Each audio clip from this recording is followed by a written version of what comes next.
Una de las divisas platónicas fundamentales en materia educativa era la recomendación de que a los jóvenes no se les enseñara a muy temprana edad la dialéctica, porque si no, estarían jugando todo el tiempo a contradecirse. Platón recomendaba que la dialéctica se les enseñara un poco más tardíamente. Con este comentario introduzco el tema que es el del sistema educativo y el modelo educativo de la Ciudad de México, en virtud de que hay dos proyectos muy concretos, que son el Instituto de Educación Media Superior y la Universidad Autónoma de la Ciudad de México, que son proyectos recientes con los que la Ciudad de México y el gobierno de la ciudad está entrando en la discusión y en la creación de instituciones en torno de la educación en el país. Esto es de lo que vamos a hablar hoy. Quédese con nosotros, esto es Plaza de Armas.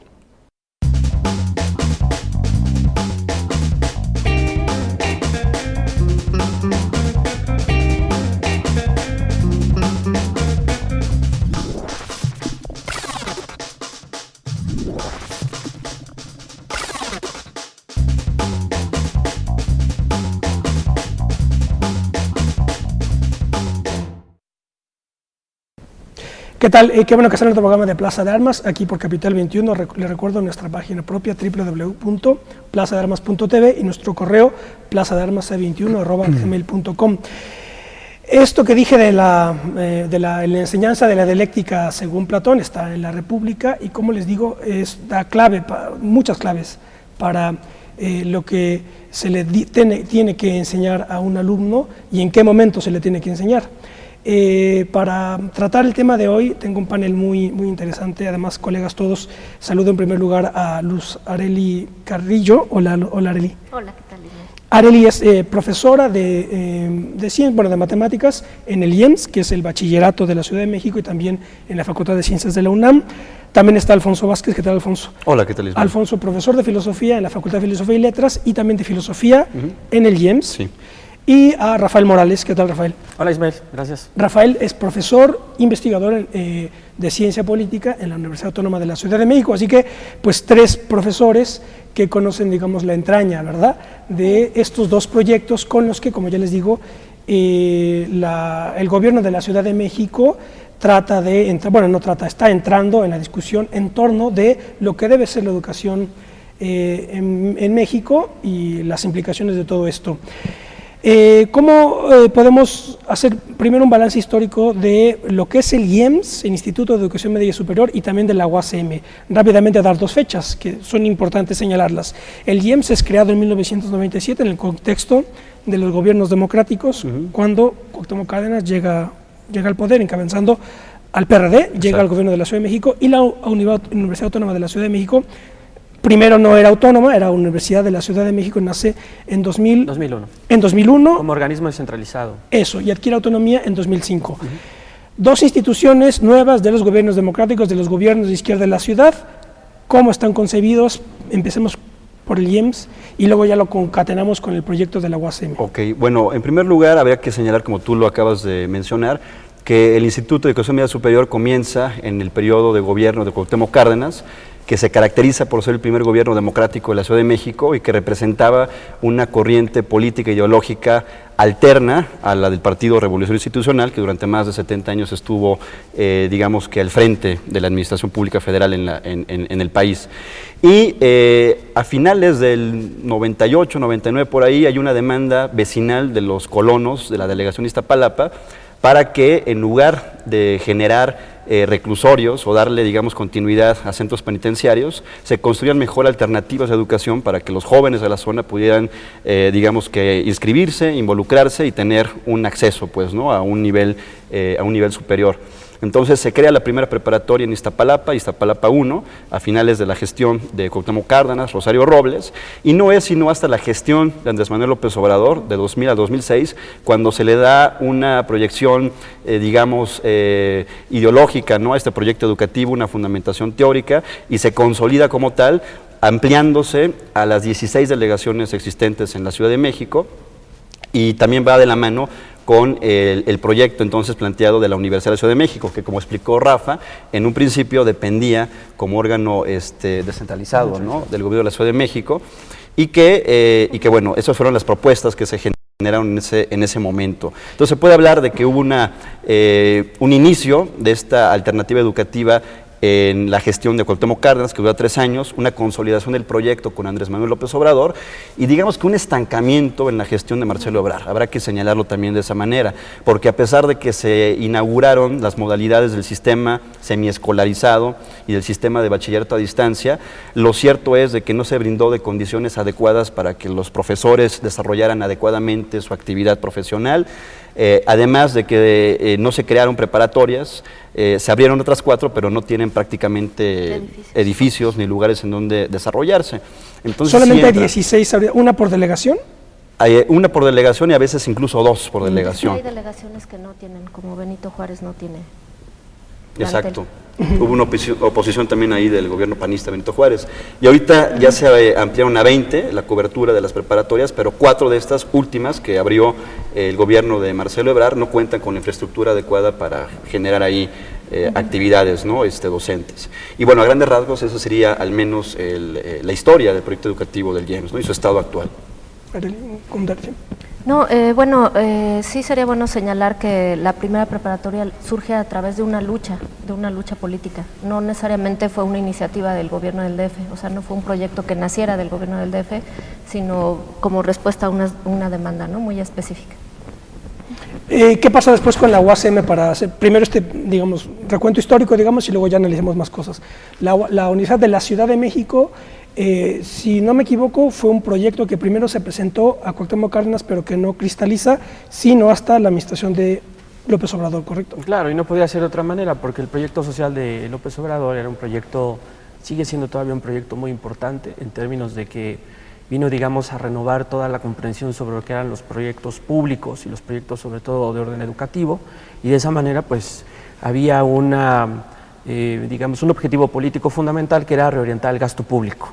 Y de una manera, digamos, importante, a tal grado de que se pudo construir por primera vez en la Ciudad de México la primera institución de educación superior que no era del gobierno federal. La UACM es la primera institución de educación superior que no es construida, ni es planeada, ni es proyectada por el gobierno federal, y eso ya es, digamos, un objetivo importante. Las anteriores habían sido, si no me equivoco… La UAM. La UAM. Por ejemplo. La UAM federal, y el CIDE, ¿no?, que proyecto son de los federal, claro. Proyecto metropolitano. Pero esta es fundamentalmente, la UACM es la historia fundamental de una universidad como un proyecto dirigido directamente por la izquierda, que se asienta en la Ciudad de México, como ya mencionaron mis colegas, desde el 97, o de tiempo atrás, pero que en realidad es cuando llega, digamos, al poder o al gobierno de la ciudad.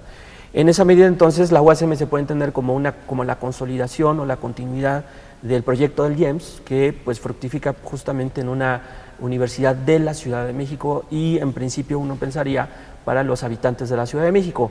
La realidad es que la UACM, una gran proporción de sus estudiantes pues viene del Estado de México y fundamentalmente de la zona conurbada, de manera que digamos, su oferta académica y sus servicios no solamente se dirigen a los habitantes de la ciudad, sino que también inclusive su onda expansiva llega hacia las orillas. Como tal, la Universidad Autónoma de la Ciudad de México pues surge con el lema de nada humano me es ajeno, y en esa medida pues marca de alguna manera su derrotero ideológico, ¿no? El espíritu universitario pues se enclava, digamos, en la tradición de Terencio, pero en toda la tradición humanista que cruza a lo largo de varios siglos. Ahora, a diferencia del IEMS, la universidad pues naturalmente tiene otro objetivo. Tiene el objetivo pues justamente de generar profesionistas que tengan la capacidad pues de insertarse en la vida laboral. Aunque no lo plantea así la legislación que da origen a la universidad, lo cierto es que es una universidad convencional, es una universidad pública como cualquier otra, con la diferencia de que este es un proyecto fundamentalmente de la izquierda gobernante en la Ciudad de México. ¿Cuál podríamos decir que es el propósito del IEMS, así como lo acaba de señalar Rafael? Bueno, yo pensaría que en sus orígenes, inclusive en los documentos que dan justificación al proyecto, se habla de varios ejes. O sea, uno es la formación científica, crítica y humanística. Se habla de insertar a los jóvenes tanto a instituciones de educación superior como prepararlos para un trabajo, a diferencia de los otros modelos en donde sí se especifica mucho como a inserción en un mercado de trabajo específico. Aquí se trata como de darle prioridad a los intereses de los estudiantes y de las clases que son las que asisten de las clases sociales. pues, ¿no? al que asisten más a las preparatorias, surgen como para dar cobertura a un sector de la población que no tiene esa cobertura, inclusive geográficamente se construyen las preparatorias en lugares alejados, de difícil acceso para los estudiantes, y digamos que esencialmente se trata de cubrir una población que hasta ese momento había sido excluida del sistema educativo nacional. Podríamos decir que la matriz, digamos, histórica de esto, bueno, ustedes me corrigen, no sé si del IEMS o incluso de la Universidad Autónoma de la Ciudad de México, son los SH.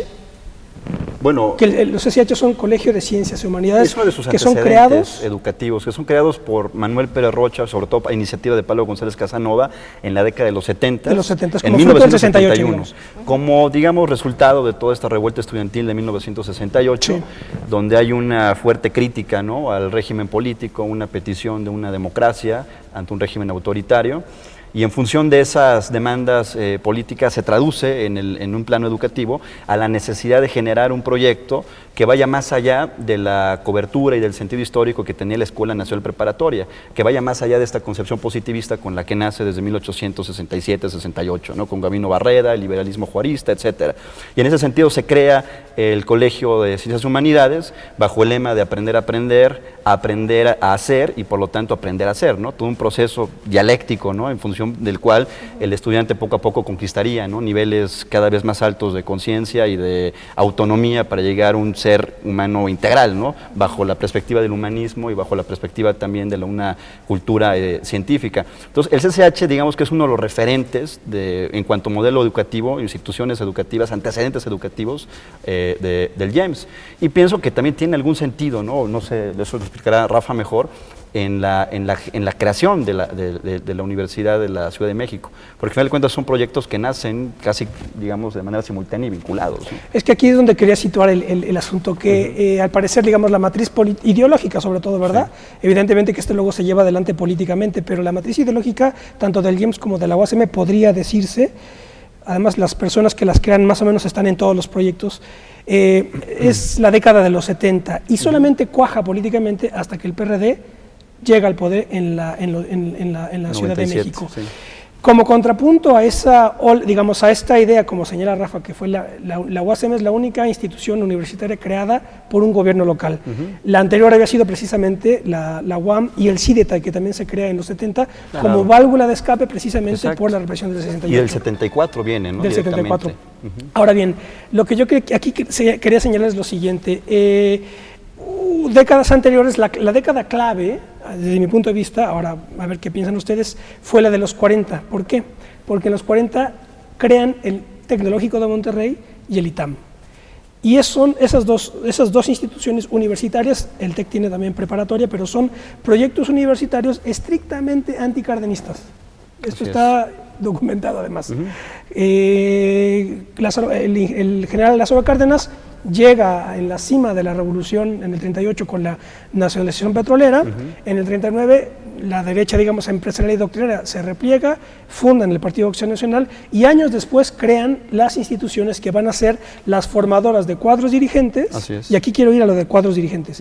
Las formadoras de cuadros dirigentes, digamos que educados para ir, desde mi punto de vista, contra el nacionalismo revolucionario cardenista, que estaba siendo identificado como un peligro para el país cuando Cárdenas en el 38 estaba en la cúspide de su poder. Así es. Si nosotros tiramos un arco de los 40 a lo que está sucediendo hoy, nos damos cuenta que pues, lo que pasó en los 40 hoy está en todo auge y control ideológico, político y en las instituciones. Prácticamente todos los funcionarios de alto nivel de Hacienda o del Banco de México y políticos provienen del ITAM, muchos también seguramente del Tecnológico Monterrey. Entonces, ¿cómo situamos ahí a la oportunidad que están cubriendo el IEMS y la UASM en su capacidad de generar cuadros dirigentes que sean capaces de sustituir a estos otros en ese antagonismo político-ideológico? Bueno, la UASM en algún momento se pensó que iba a ser la formadora o la que iba a generar los cuadros para engrosar las filas del gobierno de la Ciudad de México. Pero con el tiempo la realidad es que hay una corriente interna que rechaza tajantemente que la universidad sirva para generar estos liderazgos políticos que la propia ciudad demanda. Inclusive muy a pesar de que una de las más importantes carreras que tenemos ahí sea la de ciencia política y administración urbana. Y al decir administración urbana se está pensando que precisamente se generen los profesionales que atiendan los problemas de la ciudad. Pero internamente pues hay una discusión en el sentido de que la universidad no debe servir como un instrumento ni para engrosar a la clase política de la ciudad, ni mucho menos para servir, digamos, para la consolidación de un esquema económico, de economía de libre mercado. Entonces, la pregunta aquí es, ¿y si la universidad no sirve para ninguna de estas cosas, entonces ¿para qué sirve, no? Claro. Sí, o sea, ¿cuál sería su función? Eso lo habría que preguntar, ¿no? Porque esa fue una de las acusaciones que se le hizo al proyecto del Instituto de Educación Media Superior cuando estaba surgiendo, de que iba a tener la función de generar cuadros políticos del partido en el gobierno, en este caso del PRD. La cuestión es de que pienso que sí cumple una función social en el sentido de generar individuos críticos con una capacidad de cuestionar, de clarificar su entorno y en esa medida involucrarse en los problemas de su comunidad desde una perspectiva de la transformación social. En ese sentido pienso que es un proyecto pertinente y que debería, digamos, que impulsarse e incluso clarificarse más en su fundamentación teórica, porque si bien eso no está de manera explícito en su modelo educativo, parece que se le tiene miedo, ¿no?, a la idea de vincular educación y política y a la necesidad de cuadros dirigentes ante proyectos educativos como los que acabas de mencionar, consolidados en los 30s y que ahora son los hegemónicos, en los 40s y que son los hegemónicos y los que producen, pues, ¿no?, a la clase política tecnocrática, los cuadros políticos empresariales. Es labor de la izquierda política generar esos cuadros que en realidad fue hegemónicos también. Fue el proyecto que la UNAM tuvo. O sea, ese papel lo tuvo la UNAM durante muchos años. Todos los dirigentes nacionalistas del PRI, digamos, del régimen revolucionario, venían de la Universidad Nacional, venían de San Ildefonso, de la prepa, y casi siempre de Derecho de la UNAM, ¿no? Ese momento de desplazamiento, pues, se da en función de la convergencia de varias cosas. Claro. La crisis del 68, la radicalización de la propia UNAM, el surgimiento de estas universidades privadas que empiezan a consolidarse, y bueno, lo que tenemos ahora. Pero yo creo que aquí lo importante señalar es el hecho de que la universidad necesariamente genera élites. Claro. Pero entonces ahí hay una contradicción entre un discurso de la universidad, digamos, una contradicción entre la idea de la función social de la universidad, entra en contradicción con la idea de que toda universidad necesariamente tiene que generar élites, es decir, toda universidad es un filtro para algo, ¿verdad? Se supone. No sé qué piensen al respecto. ¿Hay ahí una contradicción o no? Por ejemplo, bueno, en el IEMS podemos... Claro, mira, yo creo que explícitamente, al menos en el IEMS, aunque puede ser que las intenciones que haya detrás sí hayan sido en un primer momento generar esta especie de cuadros, digamos, juveniles para el PRD, que esa idea se puede ver inclusive acentuada con las prepas, las becas ahora de prepa sí, ¿no? Yo creo que lo que pasa en las aulas en lo cotidiano se aleja bastante como esta intención de formar cuadros políticos, si es que hubiera. Yo creo que hay señales de que el modelo educativo sí está pensado como en contraposición a los modelos que hay para que el chico tal cual se inserte en un mercado laboral, que además ahora pues la movilidad social que te garantizaba la educación ya no hay tal, ¿no?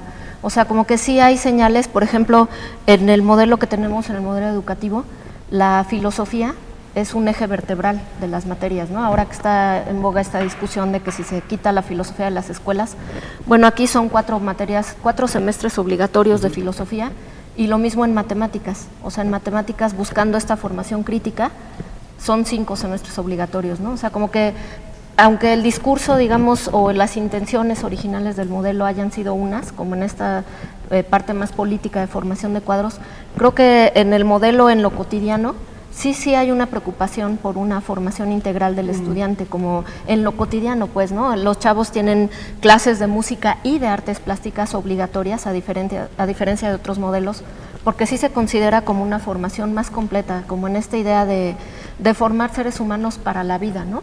Con toda esta discusión de para qué fundas tú una escuela, ¿no? Si la escuela tiene que ayudar al desarrollo de un país, de una comunidad, sin obviar que el mundo está dividido en clases, pues, ¿no? No puedes hablar.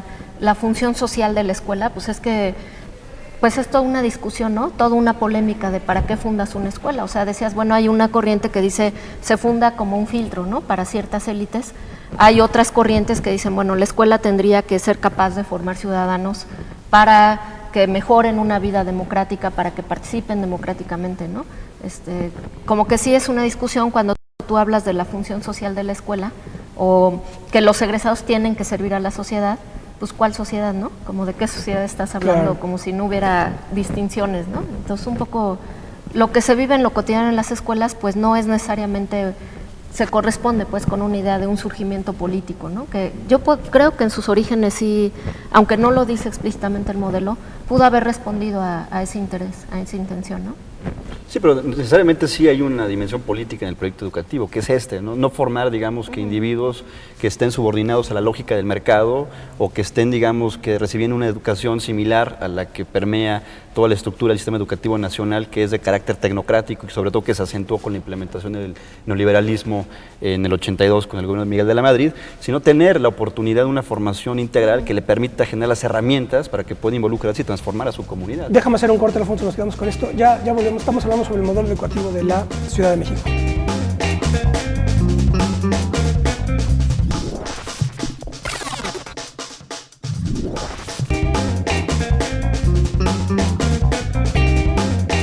Ya estamos de vuelta, esto es Plaza de Armas. Estamos conversando sobre el proyecto educativo de la Ciudad de México, impulsado por el gobierno de la Ciudad de México, y hablábamos de esta relación que hay entre educación y política, y que es, digamos, es imposible entender el surgimiento de este tipo de proyectos al margen de esa conexión, digamos, orgánica. Así, yo pienso que también es imposible comprender todo proyecto educativo al margen de su condición o su dimensión política. Al final de cuentas, como establece Jäger en La Paideia, todo proyecto educativo, la educación debe concebirse como un proceso de formación del individuo en función de una idea de lo que debe ser el ser humano, pero ese ser humano está, digamos, que inserta en una sociedad, en una comunidad, digamos que de valores, constituida históricamente, y la educación pues tiene ese sentido, ¿no? Eminentemente político. Entonces hay mucho miedo a veces a vincular educación y política, ¿no? Hay quien dice, a ver, una cosa es hablar de educación, otra cosa es hablar de política, pero es que no se puede, digamos, que separar. Y yo pienso que tanto los profesores, como los teóricos, como los analistas, deberíamos reivindicar necesariamente esa articulación entre educación y política, porque no se puede pensar de otra forma. Y aquí quizá convendría analizar como los principios o los fundamentos del modelo educativo, tanto del IEMS como de la UACM, en donde quizá no está planteado de manera abierta que es un proyecto de educación que concibe una determinada forma del Estado político. Siempre hay una vinculación entre sobre todo, juventud, universidad y política. Pienso en dos momentos, por lo menos en el siglo XX, que fue la reforma universitaria de Córdoba del 1918, que fue un movimiento del que surgen líderes como Fidel Castro, Aya de la Torre, el propio Julio Antonio Mella, eran líderes de ese movimiento, o surgieron en ese contexto de esa revuelta, de esa reforma universitaria que así se conoció. Y el otro, bien sabido por todos, es el del 68. El problema que tengo yo con el 68, pues son muchos problemas, y uno de ellos es que el 68 se convirtió en un movimiento ideológico antipoder. Y en la medida en la que el antipoder se constituye en el principio rector de una ideología que quiere ser política, pues ya es una contradicción en los términos, porque la política al margen del poder no se entiende. Entonces, aquí yo pues señalaría o encendería focos amarillos o rojos, en el sentido de ver si ese nervio antipoder del 68 o de los 60, digamos, está detrás de estos proyectos como el IEMS o la UACM, es decir, la no autoridad, el desdibujamiento de la autoridad del profesor con discursos, o legitimado con discursos antiautoritarios, antipoder, etcétera. Eso el prohibir del 68, etcétera.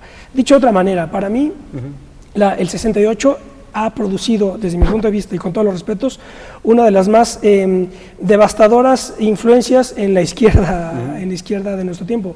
Y esto va a sonar muy mal, pero para mí es lo que ha sucedido. Que con esta idea del antipoder, entonces perturba toda la manera de hacer política y de entender la política real, ¿no? No sé qué piensan al respecto, a lo mejor estoy yo equivocado, no sé. Pero a ver, yo creo que ahí, es decir, pensemos en la UACM en 2001. En realidad la UACM yo creo que tiene poco que heredar del 68 de entrada. En realidad la UACM es un punto de confluencia de muchas otras corrientes Inclusive yo creo que el 68 mexicano tiene sus orígenes mucho más atrás, cuando la izquierda realmente se mete a la UNAM, como la emergencia de la clase media producto del desarrollo estabilizador y este periodo económico. Pero bueno, la UASM en realidad es una confluencia de muchas izquierdas y de muchas corrientes que tienen visiones muy distintas sobre lo que es la universidad y la educación pública, incluyendo, por ejemplo, las derivaciones por ejemplo, los experimentos que se llevaron en el estado de Guerrero en los 70s, con la idea de la Universidad Pueblo, por ejemplo. Esa es otra corriente. Entonces, realmente la generación del 68 no es ni siquiera la corriente dominante en el seno de la UASM. Es más bien, yo diría, el problema de la UASM es más bien una indefinición ideológica muy acusada, que se expresa fundamentalmente en la indefinición de cuestiones tan básicas como qué hacer, por ejemplo, con el periodo propedéutico, que sirve precisamente para poder facilitarle a los estudiantes pues el acceso al modelo y a que lo conozcan, ya que se ajustan a este. Hay una indefinición, no se sabe qué hacer con eso, y esa indefinición es una muestra del extravío ideológico que hay en la UASM, porque lo que tenemos ahí, el grueso de los académicos que se reputan a sí mismos de izquierda, pues ni siquiera son esa izquierda de los 70s, no es la izquierda del Partido Comunista de los 30s, no podemos decir que sea la izquierda cardenista, en realidad es ahí una suerte de socialdemocracia indefinida, clase mediera, que no termina por saber efectivamente qué hacer con la universidad. Claro. Y eso se refleja precisamente con la ambigüedad de qué entender con universidad política, universidad politizada, porque las universidades en este momento se han politizado todas por un asunto muy elemental. Los rectores el día de hoy tienen que hacerla de gestores del presupuesto, claro. Y no hay ningún rector que no tenga que acercarse a la Cámara de Diputados, al menos en universidades federales, que no tenga que hacer precisamente esa gestión para conseguir más recursos para su propio funcionamiento. El día de hoy todas las universidades del país en su mayoría están quebradas en términos financieros, no tienen ni siquiera para pagar la nómina de los profesores, para pagar aguinaldos, y en realidad quien lleva, digamos, la voz cantante en la repartición del presupuesto pues es la UNAM. En esa medida pues es inevitable que la universidad se politice. Pero por otro lado, y esta misma izquierda que está dentro de la UASM tiene mucho miedo de que la universidad se convierta en una universidad militante, como lo fueron las universidades de los 70s, por ejemplo, o los experimentos de universidades socialistas como en Sinaloa, por ejemplo, en los 50s, en los 60s. Bueno, hay un miedo también por parte de este sector académico de la universidad, de que la UASM sea justamente una universidad que milite políticamente, pero yo me pregunto, por ejemplo, si esto puede ser inevitable. Si no es inevitable el asunto de la politización vía el presupuesto, ¿cómo lo va a hacer, por ejemplo, que la universidad tenga algún carácter político precisamente por el origen que tiene, ni más ni menos del gobierno que está en funciones en este momento en la ciudad, ¿no? Así es. Bueno, estoy de acuerdo con lo que señala Rafa, y también yo digamos que suscribo, ¿no?, toda la crítica que se le debe hacer a esa cultura del 68 que permea pues la cultura política actual de la izquierda, y que es una cultura que no está políticamente definida, que ha generado una serie de derivas posmodernas, nihilistas, escépticas, relativistas, multiculturales, en fin, ¿no?, todas las ideologías que se le pueden añadir ahí. Y pienso que uno de los riesgos podría ser eso que tú mencionas, ¿no?, el desdibujamiento del papel de autoridad del profesor en el salón de clases. Pero por otro lado, el papel mismo del profesor ha cambiado a lo largo de la historia. Aquí, sobre todo, lo que se debe de observar es de que el profesor, ya en una sociedad no compleja como la del siglo XXI, pues lógicamente no debe de ser la última voz, ni tiene que transmitir de manera unilateral, ¿no?, como si fuera un monólogo, el conocimiento, sino generar las condiciones para que los estudiantes vayan construyéndolo a partir de estrategias y a partir del diálogo, de la discusión, del fomento, del análisis, de la lectura. Y pienso que ahí el papel, sobre todo del profesor, que a veces muchos no lo tienen claro en el proyecto educativo del James, y también por lo que dice Rafa en la UASM, deben estar conscientes de la necesaria, digamos que formación política de sus estudiantes. En ese sentido, se debe desde las clases de filosofía política sería fundamental, y esa es una de las críticas que yo le haría al modelo educativo del James, de que no exista como materia obligatoria para el quinto semestre. Pienso que la materia de filosofía política genera los elementos de análisis en los estudiantes para que tengan un acercamiento a conceptos fundamentales de la teoría política, como Estado, la distinción entre Estado y gobierno, principales formas de gobierno, y la necesidad de valorar su existencia, ¿no?, su condición ontológica de estos términos, de estas coordenadas políticas. Es ahí donde pienso que se puede, digamos que, recuperar un nivel abierto, sin que se desdibuje la autoridad del profesor, generar esas estrategias para que ese aprendizaje sea significativo, pero señalar un derrotero de que es necesario plantear, ¿no?, una cultura política, y que a final de cuentas la única forma de cambiar las cosas es a través del poder del Estado, ¿no? sin menoscabo de que se puedan organizar con sus comunidades y también involucrarse en sus problemas. A ver, ahorita volvemos a lo de la autoridad del profesor, sí. Pero tú querías comentar sí, algo. Es que fíjate que me pareciera como que por un lado está como esta discusión de si en las aulas se vale cuestionar la autoridad del profesor, si nosotros como profesores del IEMS provocamos ese cuestionamiento o nos desdibujamos como una figura de autoridad, cuando siento que esa discusión está a años luz de lo que está realmente sucediendo en las escuelas. O sea, por ejemplo, nosotros tenemos estudiantes que puede resultar hasta desesperante de, oye, tu maestro no te dio clase, ve a exigir que tu maestro te dé clase. O sea, me parece que sí hay una cultura, o sea, por un lado está como todo este empuje de las corrientes, de las nuevas corrientes didácticas, ¿no? En donde el estudiante es el protagonista de su propio aprendizaje, el socioconstructivismo, Vygotsky, ¿no? En donde hay muchos términos, por ejemplo, al menos en matemáticas, que si le llevaron al ser humano construir 19 siglos, pues tú no se lo puedes encargar al chavito de 17 años, 15, oye, dedúceme este término, ¿no? Que a la humanidad le costó tanto tiempo. Creo que las discusiones en el salón de clases son más elementales en términos políticos, o sea, me refiero a que no perdamos de vista que los estudiantes que tenemos, en muchas de esas familias todavía está la figura del maestro, ¿no? O sea, aunque sea desdibujado, lo cierto es que los estudiantes te hablan de usted, todavía hay cierta, como este respeto para el maestro viejo, digamos, ¿no? Y entonces, aunque inclusive, mira, ¿Te refieres al sustrato social al que está dirigido? Sí, ahí tiene presencia la figura del maestro. La figura del maestro viejo, que era el que daba unas clases magistrales, el dueño del conocimiento. Fíjate, eso es interesante, ¿no? O sea que la crítica a la autoridad es pura burguesía, es de la burguesía, Yo ¿no? creo, fíjate, ¿sabes? Porque mira, lo que sucede en los salones de clase, o sea, cuando nosotros llegamos con todas estas estrategias nuevas de aprendizaje cooperativo, método del caso, etcétera. ¿Y esto qué? Sí, ¿no? O sea, inclusive te ven así como, bueno, ¿no me vas a dar clase o qué, no? O sea, ¿por qué el maestro no está al frente en el pizarrón impartiendo su cátedra? ¿Por qué me pide que yo le explique a mis compañeros? O sea, es así como un shock de, por un lado está toda la parte teórica, ¿no? De las nuevas metodologías, las metodologías activas, las formas de evaluar. O sea, algo que yo quiero mencionar, me parece importante, es que en nuestro modelo educativo no tenemos calificaciones numéricas.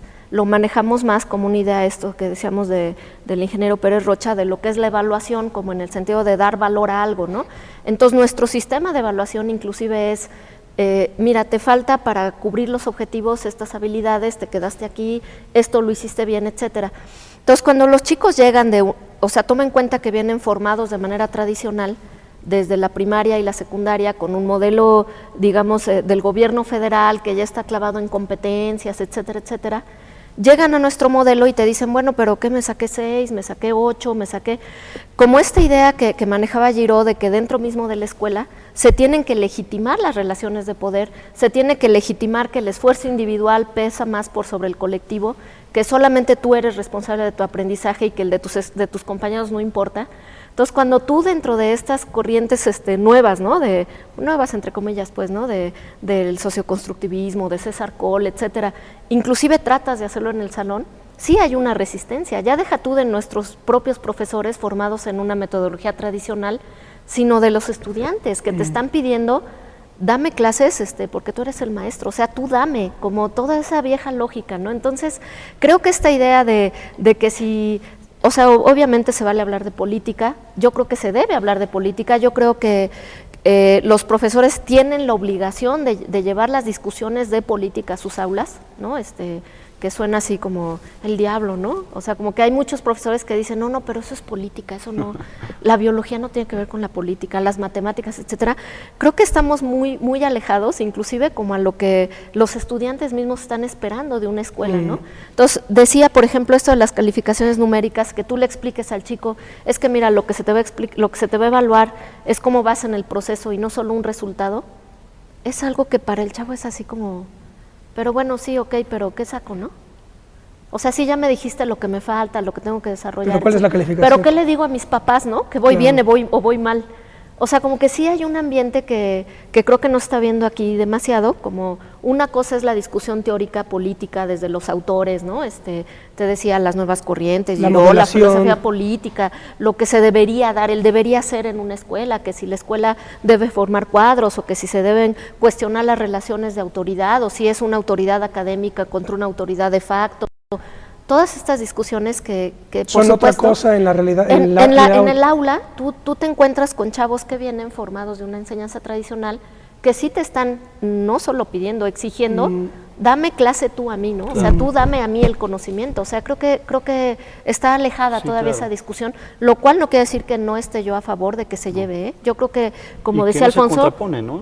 Finalmente, ¿no? Claro, o sea, los primeros que tendríamos que estar formados en política y conscientes de nuestra labor como reproductores de estas relaciones de poder, tendríamos que ser los profesores.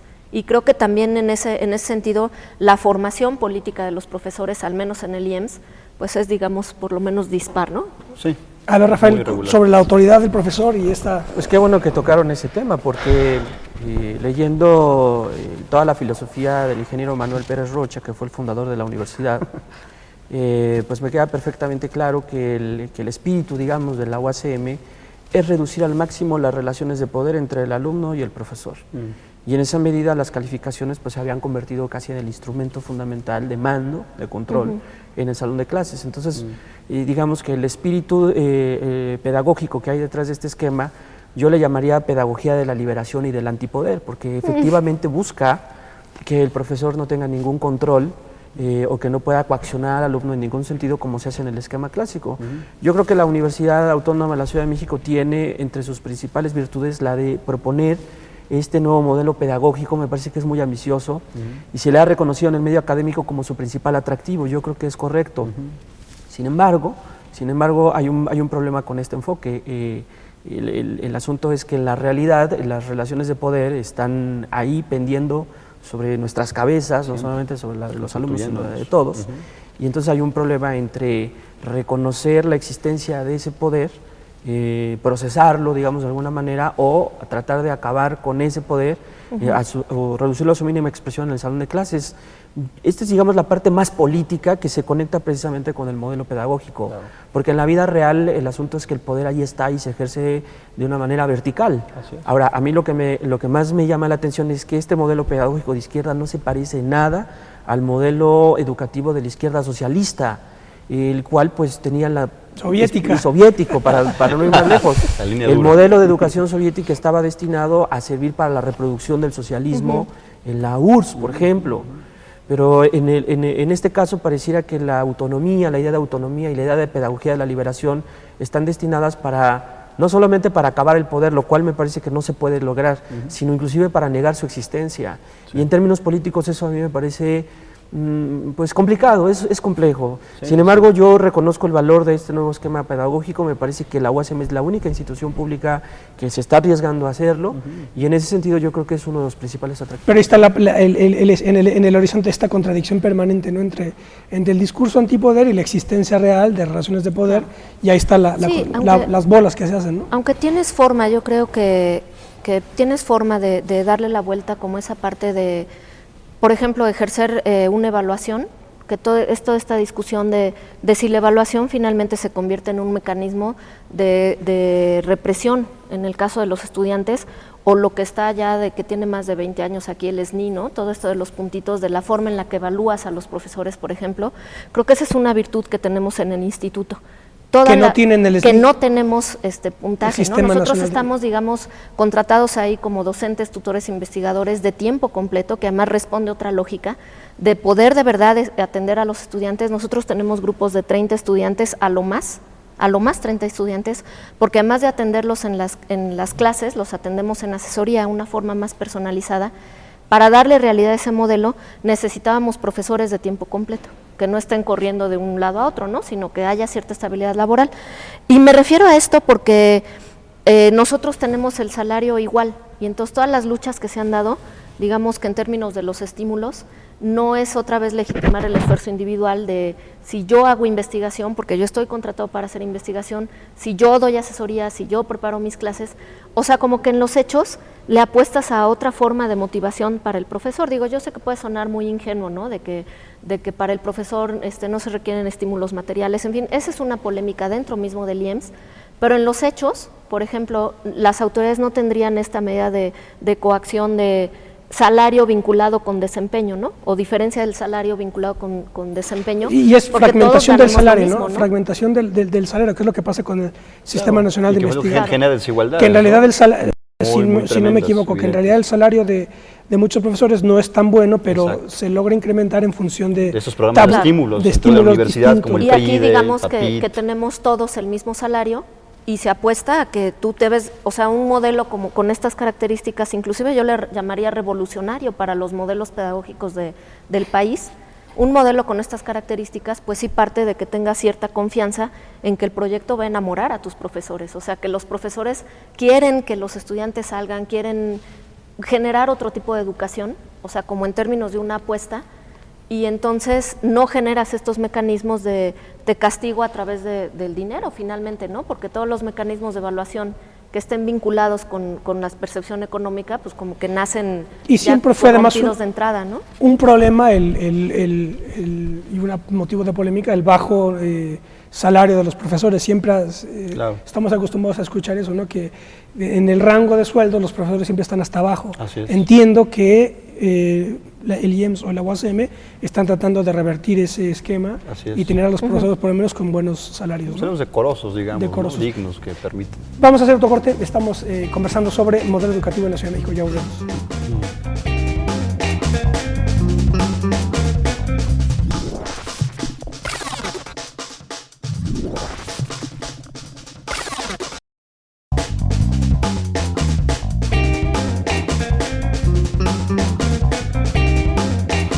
Ya volvemos, estamos hablando sobre el modelo educativo de la Ciudad de México, cuál es su pasado recientísimo, que son proyectos muy recientes que cristalizan con los gobiernos democráticos en la Ciudad de México, y cuál puede ser su futuro.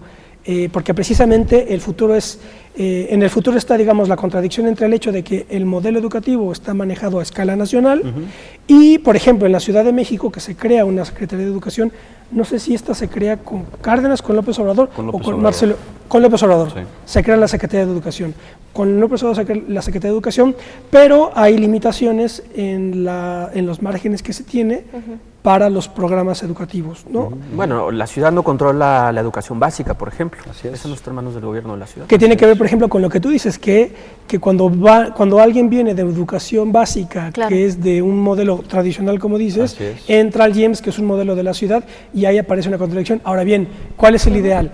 Que se logre una federalización de la educación o que se mantenga la escala nacional y unitaria, digamos, de la educación, pero con otro régimen. Ese Sí, es yo pienso que ese esa es es el la asunto, segunda- porque yo no estoy a favor la de la segunda vía. federalización. No. A lo que quería decir es que cuando tú lees, por ejemplo, autores como Luis Cabrera Vasconcelos o Molina Enríquez, tres autores fundamentales de la Revolución Mexicana, los tres tenían perfectamente clara la necesidad de articular a una unidad nacional. O sea, Así es. tú a Vasconcelos le planteabas que cada estado tuviera su propia Secretaría de Educación y te hubiera corrido, porque además luego. era autoritario, ¿verdad? Sí. O sea, no tenía sentido para un Vasconcelos que la Ciudad de México tuviera, por ejemplo, su Secretaría de Educación, el de Yucatán, el de Claro. Jalisco. Eso no tendría sentido porque en esos momentos Claro. la clave era la unidad nacional. Ahora es otra la situación, no sé cuál sería Yo según pienso su que la clave parecer. sigue siendo eso, ¿no? Es decir, una unidad nacional en función de la cual se genera un proyecto educativo.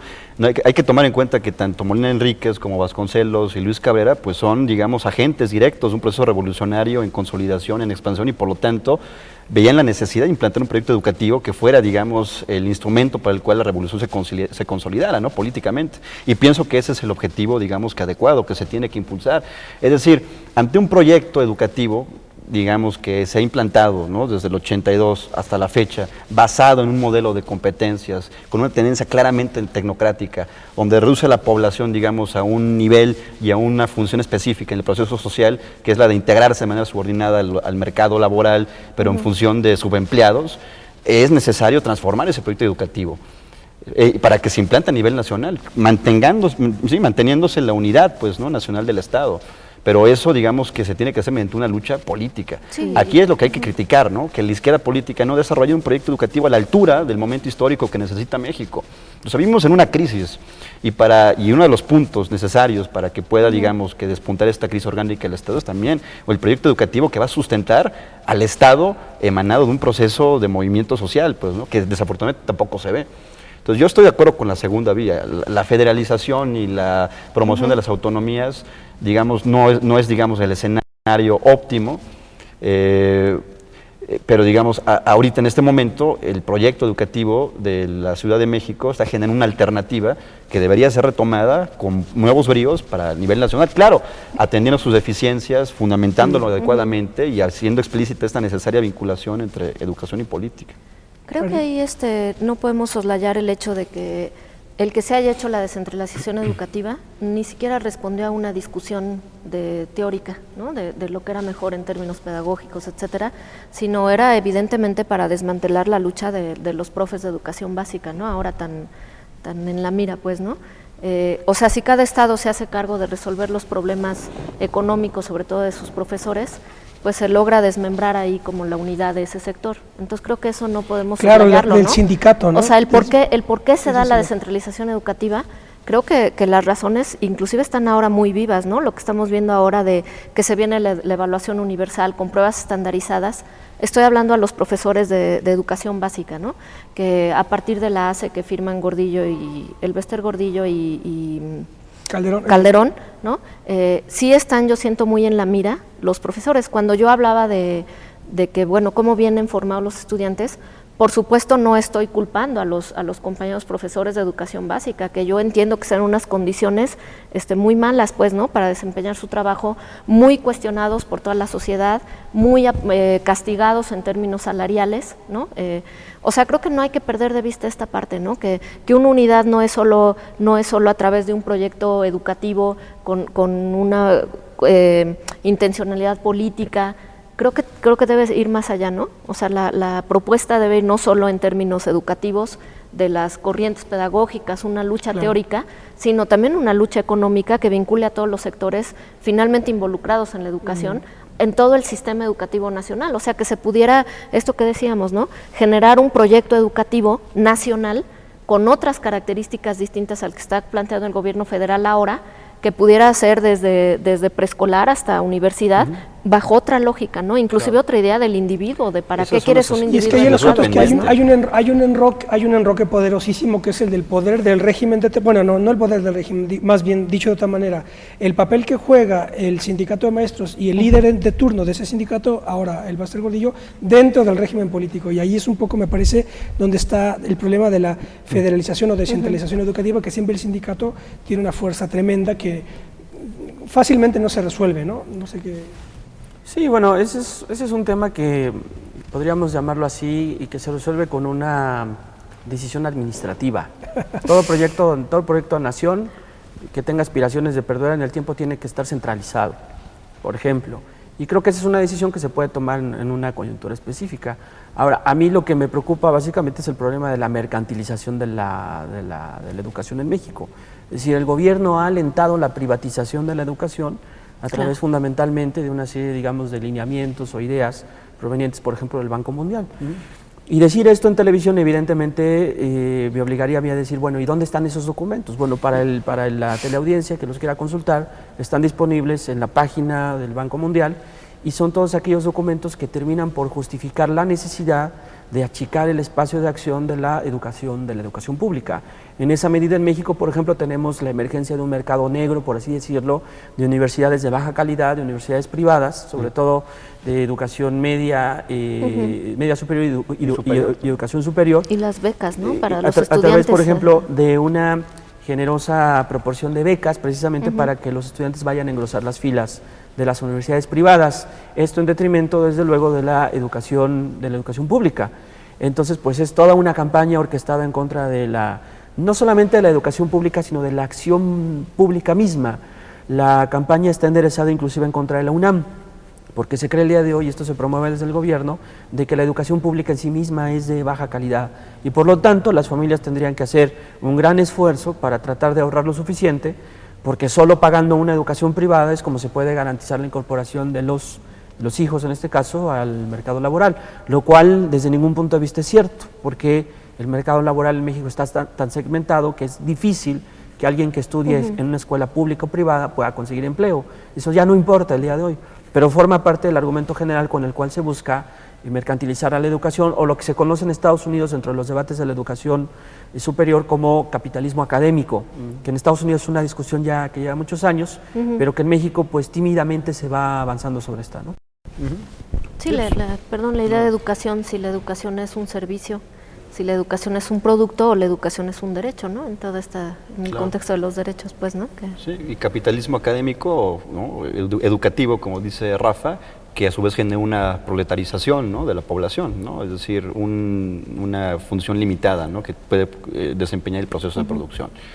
Entonces, bueno, pues ahí hay un problema, y yo pienso que sí es necesario la articulación de un proyecto educativo nacional desde todos los niveles, y eso es tarea de los intelectuales, ¿no?, para la organización de la cultura, como dijera Gramsci en sus propias palabras.